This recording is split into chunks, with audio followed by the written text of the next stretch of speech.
They tied the Apache twins for taking bread. One quiet rancher changed their fate. The rope bit into the wrists of the two Apache children as the sheriff tightened the knots against the wooden post. Their dark eyes showed no fear, only the quiet defiance that made the townspeople of Redemption even angrier. The boy was maybe 12, his sister a year younger, and they had stolen 3 loaves of bread from the general store. The crowd wanted blood for it. Pete Harrison stood at the back of the gathering, his weathered hands resting on his belt. He had come into town for supplies, nothing more, but now he watched something that turned his stomach. The twins had their hands tied above their heads, stretching them up on tiptoes, and the store owner was shouting about making examples and teaching lessons. Pete had seen plenty of injustice in his 43 years, but this felt different. These were children. The sheriff raised his hand for silence. He was a thick man named Carl Bennett, and he wore his badge like it made him king of the territory. He announced that the twins would stay tied to the post for 3 days without food or water so they would learn what hunger really meant. The crowd cheered. Some of the women nodded their approval. Pete felt his jaw tighten. He pushed through the people until he stood near the front. The Apache boy met his eyes for just a moment, and Pete saw something there that reminded him of his own son, dead now these past 5 years from fever.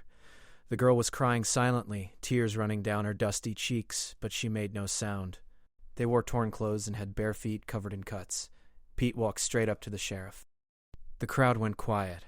Everyone knew Pete Harrison kept to himself on his ranch 10 miles north of town. He rarely spoke, never caused trouble, and most folks had forgotten he existed. Now here he was, standing between the lawman and the tied children. He asked the sheriff how much the bread cost. Carl Bennett laughed and said it was not about the money. It was about respect and law and making sure the Apache savages learned their place. Pete reached into his pocket and pulled out a silver dollar. He placed it on the barrel next to them and said it was more than enough for 3 loaves. He said he was taking the children now. The sheriff's face went red. He told Pete to step back or he would be joining the twins on the post. Pete did not move. He was not a big man, but something in his stance made people nervous. His hand rested near his hip, where his revolver sat in its worn holster. He had not drawn it in 8 years, but everyone in Redemption knew he could use it. The store owner pushed forward and started yelling about setting precedents and respecting property. Pete turned to look at him with eyes that had seen too many hard things. He said again that he had paid for the bread and was taking the children. The sheriff reached for Pete's arm, and that was when things changed. Pete moved faster than a man his age should move, grabbing Carl's wrist and twisting it in a way that put the sheriff on his knees. The crowd gasped. 2 deputies went for their guns, but Pete already had his out, pointed low but ready. He told them all to stay calm. He cut the ropes holding the twins with his knife, never taking his eyes off the armed men. The children stood frozen, not understanding what was happening. Pete told them in broken Apache to follow him. They did. The horse was already breathing hard when Pete turned it off the main trail. He knew every canyon and wash in this territory from 20 years of ranching, and he planned to use that knowledge now. The posse would expect him to run straight for his ranch. Instead, he angled south toward the broken country where the messes rose like ancient fortresses from the desert floor. The twins held tight to the saddle, neither speaking, their eyes scanning the horizon with the wariness of hunted animals. After an hour of hard riding, Pete found what he was looking for, a narrow draw cut between 2 rock faces, invisible unless you knew exactly where to look.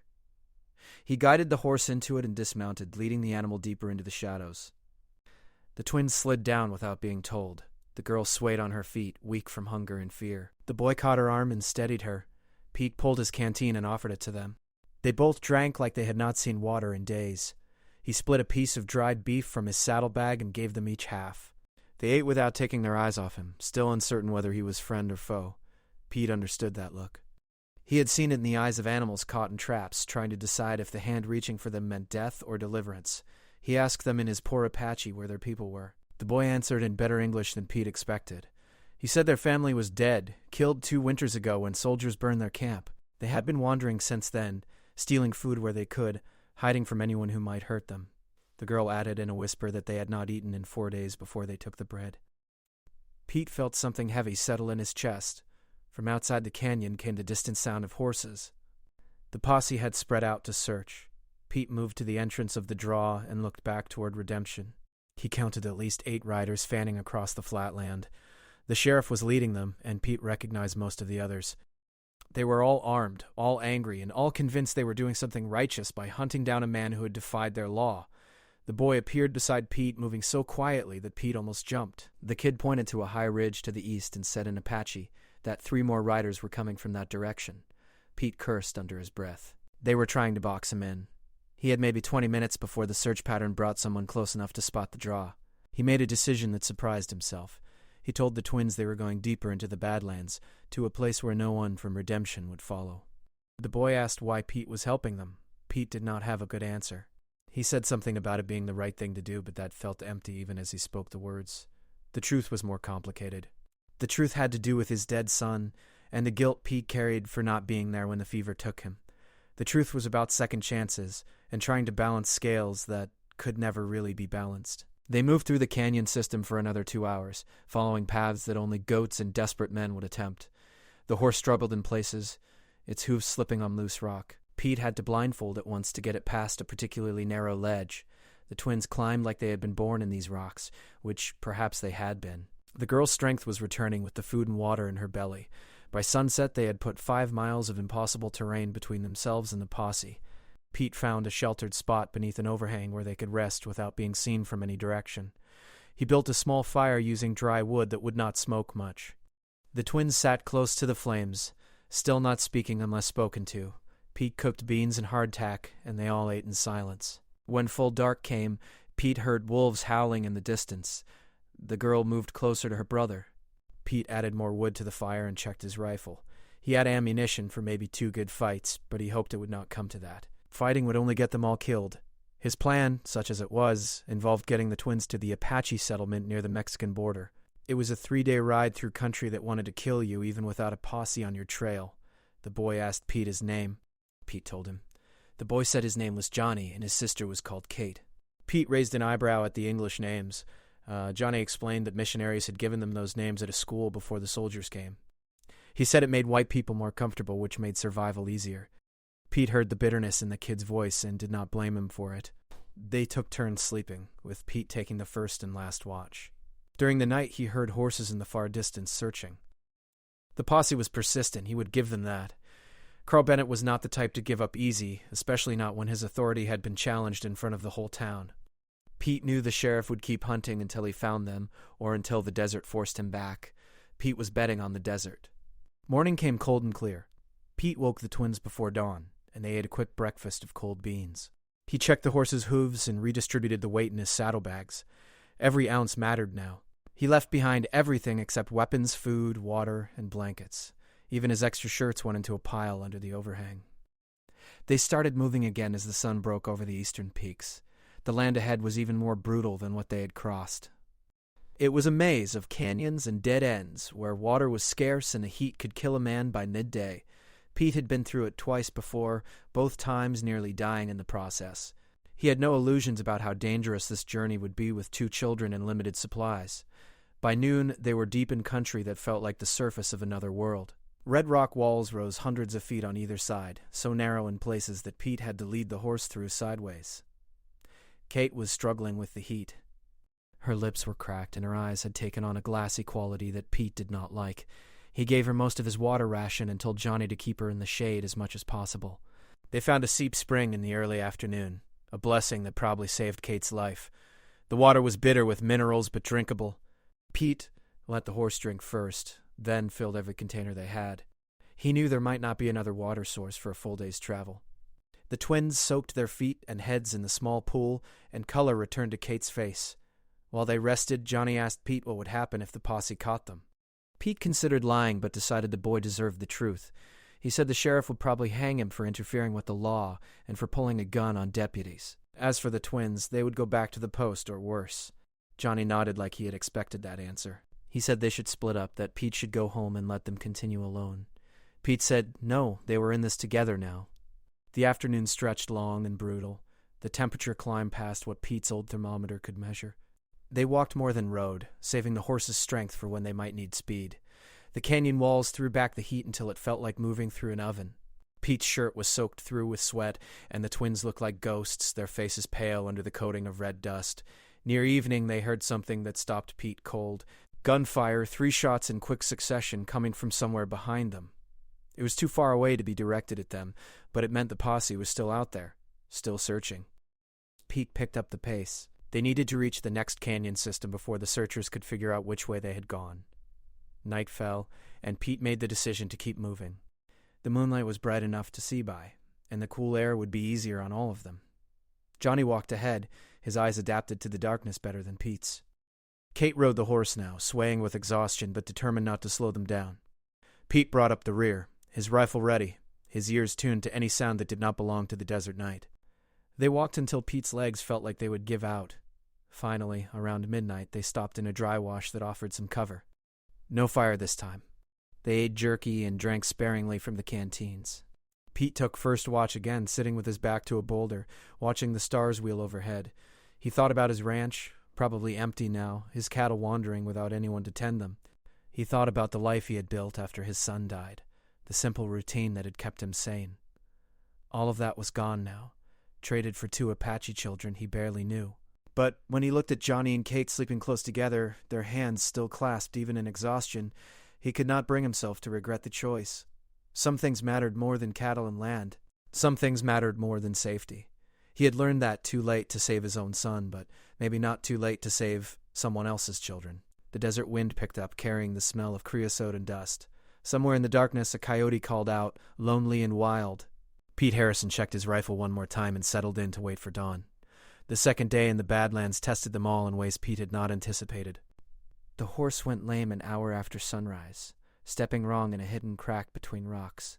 Pete examined the leg and knew immediately they had a problem. The animal could walk, but not carry weight, and certainly not run if they needed to flee. He made the hard choice and turned the horse loose, taking only what supplies they could carry on their backs. The horse limped away toward the east, heading for lower country by instinct. Now they were on foot in terrain that killed people who knew what they were doing. Pete divided the supplies into 3 packs, taking the heaviest himself. Johnny insisted on carrying his share, and Pete let him, knowing the boy's pride needed it. Kate carried only a small bundle with food and a blanket. They moved slower now, much slower, and Pete kept recalculating distances in his head. What should have been a 3-day journey would now take 5, maybe 6. Their water would not last that long. By midday, the heat was murderous again. They sheltered under an outcrop of rock, pressed into the small shadow it offered. Kate's breathing was shallow and fast. Johnny kept wetting a cloth and draping it over her head, but his own face was drawn tight with exhaustion. Pete knew they could not keep up this pace. He knew something had to change. He made a decision he had been avoiding. There was another way through the Badlands, a route that cut 2 days off their journey but took them through territory controlled by a man named Frank Sullivan. Sullivan was an outlaw who ran guns and whiskey to whoever would pay. He and Pete had history, none of it good. 5 years ago, Pete had testified against Sullivan's brother in a murder trial. The brother had hanged for it. Frank had sworn revenge but never acted on it. Pete had hoped to never test whether that oath still held. But now he had no choice. The route through Sullivan's territory meant reaching water by nightfall and cutting their exposure time in half. It meant gambling that Frank was either gone or willing to overlook the past. Pete explained none of this to the twins. He simply told them they were changing direction. Johnny gave him a long look that suggested the boy understood more than Pete was saying, but he did not question it. They started moving again in late afternoon when the worst heat had passed. The new route took them down into a wider valley where ancient petroglyphs covered the canyon walls. Johnny paused to look at them, his fingers tracing symbols that his ancestors had carved centuries ago. Kate stood beside him, and for a moment they were just children marveling at something beautiful. Then Pete called them back to reality and they moved on. As the sun began to set, Pete spotted something that made his blood run cold. Smoke, rising from a point about 2 miles ahead. It could have been a campfire, or it could have been Sullivan's camp. Either way, they were committed now. They needed the water that lay in that direction, and there was no other choice. Pete checked his revolver and told the twins to stay close no matter what happened. They approached the smoke carefully as darkness fell. Pete moved them from cover to cover, using every bit of terrain to hide their approach. When they got close enough to see clearly, Pete's worst fears were confirmed. It was Sullivan's camp, and the outlaw himself sat by the fire with 3 other men.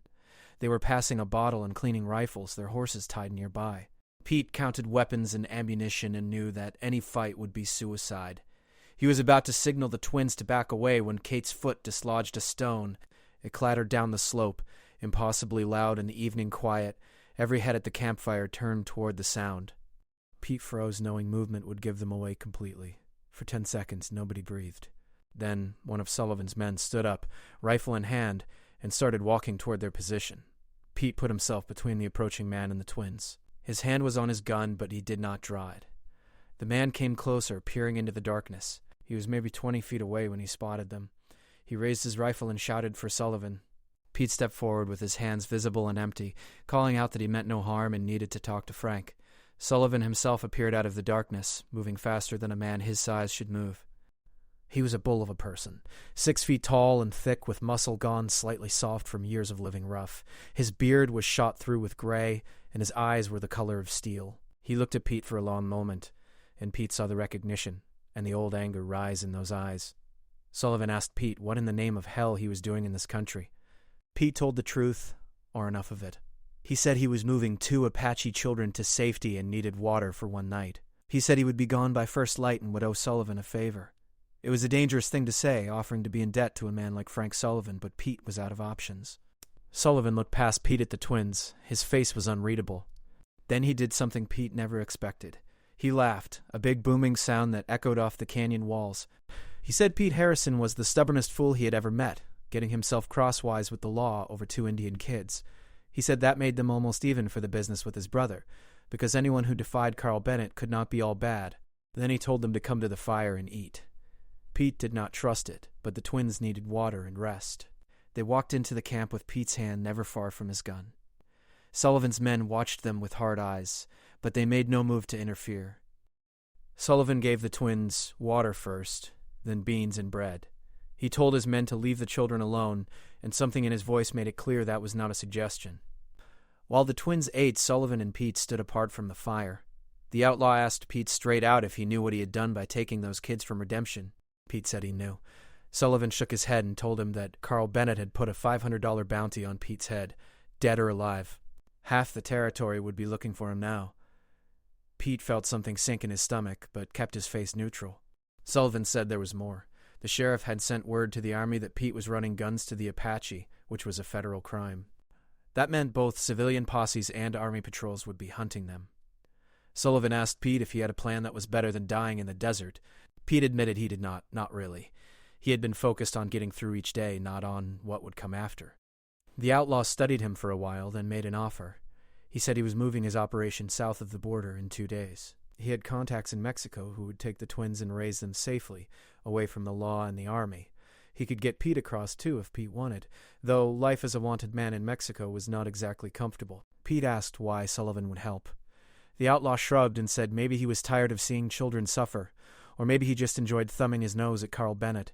Either way, the offer stood for 24 hours. Pete looked back at the twins sitting by the fire. Kate had fallen asleep against her brother's shoulder. Johnny was watching the conversation between Pete and Sullivan with intelligent eyes that missed nothing. Pete thought about what kind of life the twins would have in Mexico, raised by outlaws and gun runners. Then he thought about what kind of life they would have if the posse caught them, which was no life at all. He told Sullivan he needed time to think. They spent the night in Sullivan's camp, taking turns on watch. Pete did not sleep much, his mind turning over possibilities and probabilities. By morning, he had made his decision, though he did not like any part of it. He would take Sullivan's offer to get the twins to Mexico, but he would not go himself. He would lead the posse away, give the children time to get across the border safely. It was the only way he could see to give them a real chance. He explained this to Johnny while Kate was still sleeping. The boy listened without interrupting, his face serious. When Pete finished, Johnny said no. He said Pete had saved them once already, and they would not let him sacrifice himself. Pete started to argue, but Johnny cut him off. The boy said they were already dead before Pete stepped in, so anything that happened now was borrowed time. If Pete thought splitting up was best, then fine, but Johnny and Kate would not be the reason a good man died. The argument went back and forth until Sullivan interrupted. He said they were all fools and that arguing would get them nowhere. He had a better plan. His men were heading to the border today, with a wagon full of rifles. The twins could hide in the wagon under the cargo. Pete could stay and lead the posse on a wild chase through the Badlands, then circle back and meet them at a crossing point Sullivan would name. It was not a guarantee, but it gave everyone a chance. Pete did not like it much better, but at least it kept the twins safe and gave him the option to survive. He agreed. Sullivan drew a map in the dirt showing the crossing point, a place where the river ran shallow between 2 rock formations. Pete memorized it and wiped the map away with his boot. They had maybe an hour before they needed to move. He spent that hour with the twins, teaching them what he could about surviving in a country where everyone would see them as enemies. He gave Johnny his best knife and showed him how to maintain it. He gave Kate a small silver cross that had belonged to his dead wife, telling her it had always brought him luck, even though he was not much for religion. Kate put it around her neck and promised to keep it safe. When Sullivan's men loaded the wagon, Pete helped pile the crates in a way that created a hidden space beneath. The twins climbed in, and Johnny reached out to shake Pete's hand. His grip was strong for a boy his age. Kate hugged Pete quickly, surprising him, then crawled into the hiding place beside her brother. Sullivan's men piled more crates on top until the twins were completely concealed. As the wagon pulled away, Pete felt something like his heart pulling with it. Sullivan stood beside him, watching the dust trail fade. The outlaw said Pete was welcome to ride with him if this foolish plan did not work out. Pete said he would keep that in mind. Sullivan laughed and wished him luck. Then the outlaw was gone, disappearing into the camp to pack up his own operation. Pete stood alone in the rising heat of the morning, planning his next move. He needed to make himself visible to the posse, lead them on a chase that would keep them occupied for days while the twins got safely away. It was dangerous, maybe suicidal, but he had chosen this path when he cut those ropes in redemption. Now he would see it through to the end, whatever that end might be. He gathered his remaining supplies, checked his weapons one last time, and started walking north toward where he knew the posse would be searching. His shadow stretched long behind him in the desert sun. Somewhere ahead, angry men with guns and rope were hunting him. Somewhere behind, 2 children he barely knew were riding toward freedom. Pete Harrison had never been much for prayer, but he prayed now that he had made the right choice, and that somehow they would all survive what came next. Pete spent 2 days playing a deadly game of cat and mouse with the posse. He left obvious trails that led them deeper into the Badlands, then doubled back in ways that confused their trackers. He showed himself just long enough to confirm he was alone, making them believe the twins had died or escaped separately. Carl Bennett's frustration was visible even from a distance. The sheriff drove his men harder, refusing to give up, refusing to let Pete escape. On the 3rd day, Pete made his move toward the river crossing Sullivan had marked. He timed it for late afternoon, knowing the posse was a half day behind him. The desert had taken its toll on everyone. Pete was down to his last canteen of water. His lips were cracked and bleeding, and he had not eaten in 30 hours. But he was close now, maybe 6 miles from the crossing point. He was crossing a flat stretch of alkali when he heard the sound that ended his luck. Hoofbeats coming fast from the west. He turned and saw 3 riders breaking from behind a mesa, moving to cut him off. They were not part of Bennett's main group. These were bounty hunters, working the edges of the search pattern. Pete ran, knowing it was hopeless on foot, but running anyway because stopping meant dying. The riders closed the distance quickly. Pete made it to a cluster of boulders and took cover, his rifle ready. The bounty hunters spread out, taking positions that prevented any escape. One of them called out, saying they did not want to kill him, but would if they had to. He said $500 was $500, and it spent the same whether Pete came in dead or alive. Pete did not answer. He was counting shots and angles, knowing this was a fight he could not win. The shooting started when Pete put a round near enough to one hunter's head to make him duck. After that, it was chaos. Pete moved between rocks, firing and relocating, making them work for every inch. He hit one of them in the shoulder, dropping him from his horse. The other 2 became more cautious, but they had him pinned. It was only a matter of time. Then the situation changed. More riders appeared, coming from the south at a full gallop. Pete thought it was the main posse and knew he was finished. But these riders opened fire on the bounty hunters, not on Pete. He recognized Frank Sullivan's voice bellowing orders. The outlaw and 2 of his men crashed into the fight like a force of nature. The remaining bounty hunters decided $500 was not worth dying for and rode away fast, leaving their wounded companion behind. Sullivan dismounted and walked over to Pete's position. He said Pete was either very lucky or very blessed, and he was not sure which. Pete asked what the outlaw was doing here. Sullivan explained that his men had reached the border only to find army patrols waiting, clearly tipped off by someone. They had been forced to turn back, and Sullivan was heading to an alternate crossing when he heard gunfire. He said the twins were safe with his most trusted man, hidden in a canyon 2 hours from here. Pete felt relief wash through him so strongly his legs almost gave out. Sullivan helped him up and gave him water. The wounded bounty hunter was whimpering about his shoulder. Sullivan walked over, looked at the wound, and told the man he would live but would have a hell of a scar. He took the hunter's horse and weapons, then told him to start walking. The man stumbled away toward the north, holding his bleeding shoulder. Sullivan said they needed to move immediately. If bounty hunters had gotten this close, the main posse could not be far behind. He gave Pete a horse and they rode south together, pushing the animals hard. Sullivan explained his new plan as they went. It was a smuggler's route he knew that avoided the main border crossings.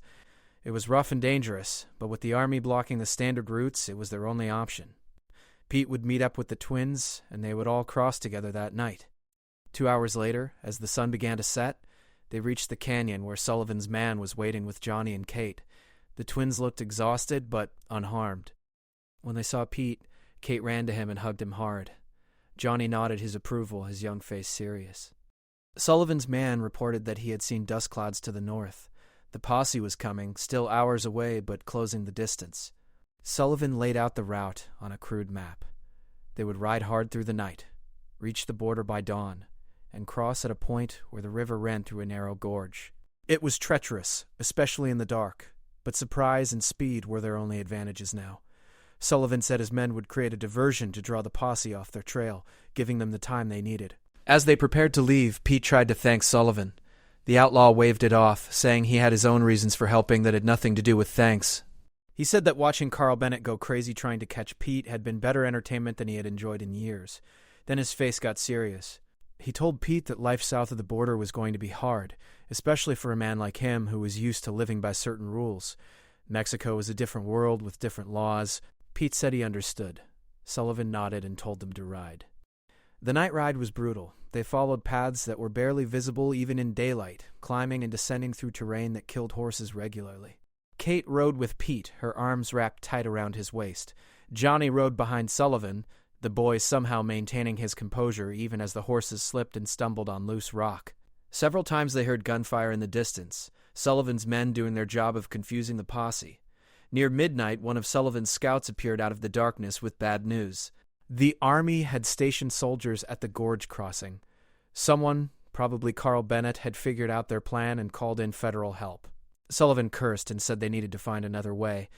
The scout said there was one more option, a place called Dead Man's Crossing, 15 miles to the west. It was so named because 3 different groups of smugglers had died trying to use it, but it was unguarded precisely because everyone thought it was impassable. Sullivan made the decision instantly. They would try Dead Man's Crossing. It was a gamble, but everything had been a gamble since Pete cut those ropes in redemption. They turned west and rode harder. Pete felt Kate slumping against his back, barely conscious with exhaustion. He wrapped one arm behind him to hold her secure and kept riding. Dawn was breaking when they reached Dead Man's Crossing. Pete saw immediately why it had its reputation. The river here ran through a gap in the rocks barely 20 feet wide, and the current was vicious. The walls on either side were sheer stone, 50 feet high with no way around. The only way across was through that churning water, and one mistake would dash a horse and rider against the rocks. Sullivan studied it for a long moment, then said it was bad but doable if they were smart about it. He had his scout test the current with a weighted rope. The scout reported that there was a shelf of rock about 3 feet below the surface that ran most of the way across. If they could keep the horses on that shelf, they might make it. If they missed the shelf, the current would take them into the worst of the rapids downstream. Pete volunteered to go first since he had the lighter load with just Kate. Sullivan agreed, but told him to tie a rope around his waist first so they could pull him back if things went wrong. Pete secured Kate in front of him, tied the rope, and urged his horse into the water. The animal fought the current immediately, eyes rolling white with fear. Pete kept it moving forward, feeling with the horse's hooves for the shelf the scout had described. Halfway across, the horse stumbled and lost the shelf. The current grabbed them and started pulling them downstream toward the rapids. Pete heard Kate scream. He yanked hard on the reins, forcing the horse's head around, and felt the animal's hooves catch on something solid. They scrambled back onto the shelf and kept moving. The last 10 feet were the worst, with the current strongest there, but they made it. Pete and Kate splashed up onto the Mexican side of the river, both of them soaking wet and shaking. Sullivan came next with Johnny, his heavier horse having an easier time with the current. They made it across without incident. The scout came last, leading Sullivan's spare horse, and he also made it safely. They were across. They were in Mexico. They were safe from Carl Bennett and the American law, at least for now, but as they stood catching their breath on the riverbank, they heard horses approaching from the American side. The posse had caught up. Carl Bennett appeared on the opposite bank with at least a dozen men. The sheriff looked across the river at Pete and the twins, his face a mask of rage. He drew his gun and fired, but the distance was too great. The bullet kicked up dirt 20 feet short. Sullivan calmly loaded his rifle and put a round close enough to Bennett's head to make the sheriff duck. He called across the river that this was Mexican territory now, and the sheriff had no authority here. He suggested Bennett go home before he started an international incident. Carl Bennett shouted back that Pete was a criminal and a traitor and that this was not over. Sullivan laughed and said it looked pretty over from where he was standing. Pete watched the sheriff across the water, and something passed between them that was almost like understanding. Both men had followed their codes as far as they could. Bennett had enforced his version of law with everything he had. Pete had protected 2 children against that law because his conscience demanded it. Neither man had won, exactly, but the twins were alive and free, and maybe that was victory enough. The posse turned back, Bennett shouting orders that echoed off the canyon walls. Sullivan watched them go, then turned to Pete and said they needed to keep moving. Mexico might be outside Bennett's jurisdiction, but that did not make it safe. There were bandits and federales and 100 other dangers waiting in the country ahead. He said he could guide them to a town where the twins might find a home, but after that Pete was on his own. They rode south as the sun climbed higher, leaving the border behind. Kate had fallen asleep in Pete's arms, exhausted beyond all measure. Johnny rode beside them, his young face turned forward, looking toward whatever future waited ahead. Sullivan led them through desert that looked much like the American side, but felt different in ways Pete could not name. This was foreign country now, and he was a stranger in it. By midday they reached a small settlement. Barely 20 buildings clustered around a church. Sullivan knew the priest there, a man who took in orphans and asked no questions about where they came from. He said the twins would be safe here, given food and shelter and maybe even some education. Pete felt the weight of the journey settling on him as they rode into the dusty plaza. He had kept them alive. He had brought them to safety. Now came the hard part of letting them go. The priest was a small man with kind eyes and hands that had seen hard work. He spoke English well enough to understand Sullivan's explanation. He looked at the twins and saw immediately what they needed. He called for his housekeeper, an older Mexican woman who gathered Kate up like a grandmother, making soothing sounds in Spanish. Johnny held back, still wary, but the priest spoke to him in Apache, which surprised everyone. The boy's posture relaxed slightly. Pete knew he should let them go now, should walk away and let these good people do their work. But Kate turned back to look at him, her dark eyes huge in her thin face, and Pete found he could not move. Sullivan put a hand on his shoulder and said this was the best outcome they could have hoped for. The twins would be raised here, safe and fed, taught skills that would help them survive. It was more than most Apache children got in this world. Johnny walked back to Pete and held out his hand again, like he had when they loaded into Sullivan's wagon days ago. But this time when Pete shook it, the boy pulled him into a quick, fierce hug. Johnny whispered that he would not forget what Pete had done, that he would grow strong and make something of himself to honor the gift Pete had given them. Then he released Pete and walked back to his sister, taking Kate's hand. They walked into the church together without looking back. Pete stood in that plaza, feeling something break inside him that had been broken before when his son died, but had somehow healed wrong. This felt like breaking it again so it might heal properly. Sullivan said they needed to move on, that staying here would only make things harder. Pete nodded and mounted his horse. They rode out of the settlement toward the mountains that rose blue and distant to the south. That night they camped in the foothills. Sullivan shared his whiskey, and they sat in silence watching the stars. Finally, the outlaw spoke. He said Pete could ride with him if he wanted, that a man with Pete's skills and moral flexibility, demonstrated by everything that had happened, would fit well enough into an outlaw crew. He said it was not a good life, but it was a life, and maybe that was enough. Pete considered it. He thought about his ranch back in Texas, abandoned now, probably already claimed by squatters or the bank. He thought about the person he had been before redemption and the person he had become after. He told Sullivan he appreciated the offer, but he thought he would try finding his own way in Mexico. Maybe ranch work if he could find it, or mining, or something else honest. Sullivan shrugged and said he had figured Pete would say that. He said Pete Harrison was too stubborn to be an outlaw proper, that he cared too much about doing things the right way even when the right way was harder. Sullivan meant it as an insult, but Pete took it as a compliment. In the morning, Sullivan gave Pete half the remaining supplies, a good horse, and directions to a town 50 miles south where Americans sometimes found work. They shook hands, and the outlaw told Pete he had been wrong about him all those years ago. He said any man who would risk everything for 2 starving children could not be all bad, and that maybe his brother had deserved hanging after all. It was as close to an apology as Frank Sullivan was likely to ever give. Pete watched the outlaw ride away toward his own uncertain future. Then he turned his horse south and started riding. The morning sun was warm on his back, Somewhere behind him, across a border he could never recross, the town of redemption continued without him. Somewhere behind him, Carl Bennett was probably still fuming about the man who defied his law. And somewhere nearby, in a small church settlement, 2 Apache children were learning to live without fear. Pete did not know what would become of him in this new country. He did not know if he would find work, or peace, or anything resembling the life he had left behind. But as he rode through the Mexican morning, breathing air that smelled of sage and possibility, he felt something he had not felt in the 5 years since his son died. He felt like maybe he had done something that mattered, like maybe he had balanced some small portion of the scales that had been weighted wrong for so long. The desert stretched ahead of him, vast and unknown. His past was behind him, unreachable now, sealed away behind a river crossing and the choices he had made. His future was uncertain, likely hard, probably short, given the way he had lived these past days. But for the moment, riding through the clear morning light with a good horse beneath him and the weight of 2 saved lives on his conscience, Pete Harrison felt something close to peace. He rode on toward whatever came next, a quiet rancher turned fugitive, a man who had chosen conscience over safety and had somehow survived the choice. The mountains in the distance promised shelter and maybe work. The road ahead promised nothing but the opportunity to keep trying to be the person he wanted to be, rather than the person circumstance demanded. In the church settlement behind him, Johnny and Kate were waking to their first full day of safety in years. They would think of him sometimes, Pete knew, and maybe in their memories he would be something more than he really was, a legend, rather than just a tired man who had made one decent choice. That was fine with him. Heroes existed in stories for children to believe in. Real people just did what they could and hoped it was enough. Pete Harrison rode south into Mexico, into exile, into whatever years remained to him. He rode alone but not lonely, knowing that somewhere in the world 2 children were alive because of what he had done.